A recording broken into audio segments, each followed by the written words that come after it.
Chapter 14, Hide and Go Squeak. Apparently, the day after Thanksgiving, humans do two things: eat leftovers from the day before and go shopping.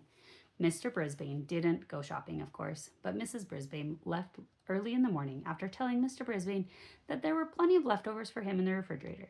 So there he was, stuck with old Sourpuss, and all he did was sit in his wheelchair looking unhappy. I'd much rather have been hanging out with Principal Morales or chatting with the Saye family. I could have been tricking Miranda's dog, playing cards with AJ's family, or watching Aldo balance a broom on his finger. But no, I was watching a sad and grouchy old man act sad and grouchy. I could have just settled in for my nap, but I remembered what Mrs. Brisbane had said. This man had to get out of his cage. "Out of your cage!" I squeaked out loud without realizing it. "Quiet, you little rat," Mr. Brisbane growled at me. Then he wheeled over to the front window and stared out. Okay, if he wasn't going to get out of his cage, then I'd get out of mine, because I had a new plan.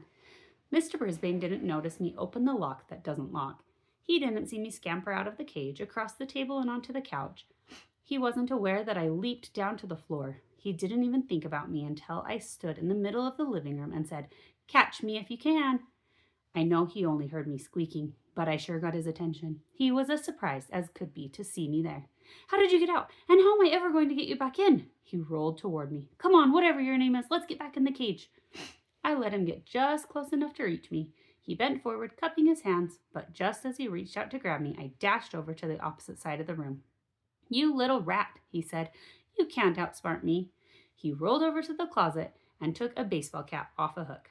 Again, he approached, and I let him get almost within arm's reach. This time, he raised the baseball cap and said, "Okay, fella, let's play ball." "We'll see about that," I squeaked as I bustled off to the living room.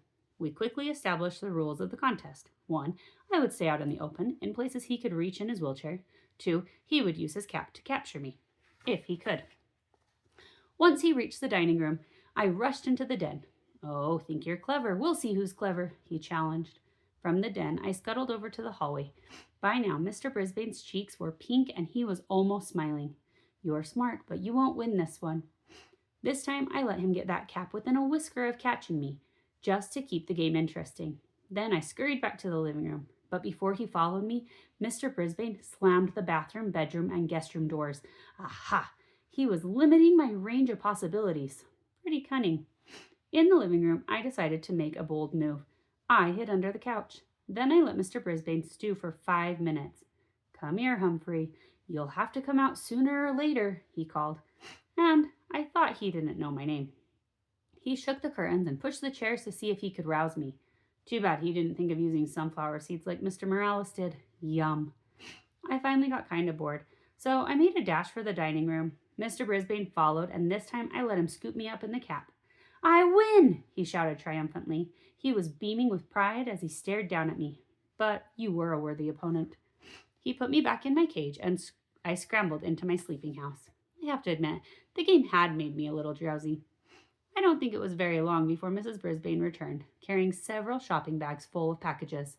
"What happened, Bert?" she asked when she saw her husband. "Nothing," he said. "But your face is all rosy. You look different, and you're wearing a baseball cap," she said.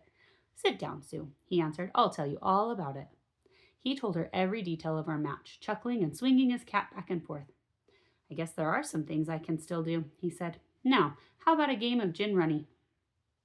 Mrs. Brisbane was almost speechless. "Okay," she said, starting to get up. Mr. Brisbane waved her away with his cap. "I'll get the cards. You just sit." As he wheeled into the den, Mrs. Brisbane turned to me and quietly said, "Thank you, Humphrey."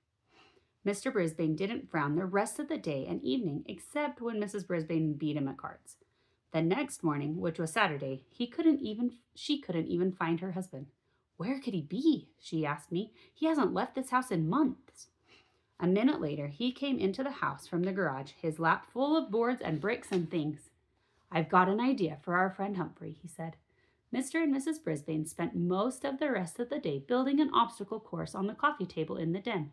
They lined up boards along the side, so I couldn't stray too far, and then they set up things for me to climb over and climb under, like bricks with holes to hide in and big cardboard tubes, and Mr. Brisbane constructed a series of ramps for me to climb.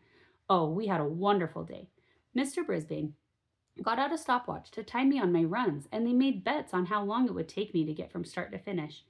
Mrs. Brisbane even added a few treats to the maze, bits of apple and biscuit. I had fun, fun, fun. The Brisbanes did too, I could tell. On Sunday afternoon, the Brisbanes invited their neighbors over to watch me run my maze. Mr. and Mrs. Robinson brought their 5-year-old twins along. Glad to see you looking so chipper, Mr. Robinson told Mr. Brisbane. I think he's finally getting better, Mrs. Brisbane whispered to Mrs. Robinson. Mr. Brisbane looked a little vinegary again on Monday morning, though. Why can't we keep him here, Sue? He asked. The children would never forgive me, she told him. He's really their hamster. But, she grinned, there's a 2-week Christmas vacation coming up soon. I think Humphrey better spend it here. Could you believe my cute furry ears? She liked me so much, she actually wanted me to come back. This was a whole new Mrs. Brisbane, one who liked me. By the time Mrs. Brisbane and I returned to room 26, I was pretty tired, but it was a good tired, and I knew I could rest up from my weekend during recess. Tip 14. Hamsters should be let out of their cages to run in a closed environment for an hour or two at a time. Guide to the Care and Feeding of Hamsters, Dr. Harvey H. Hammer.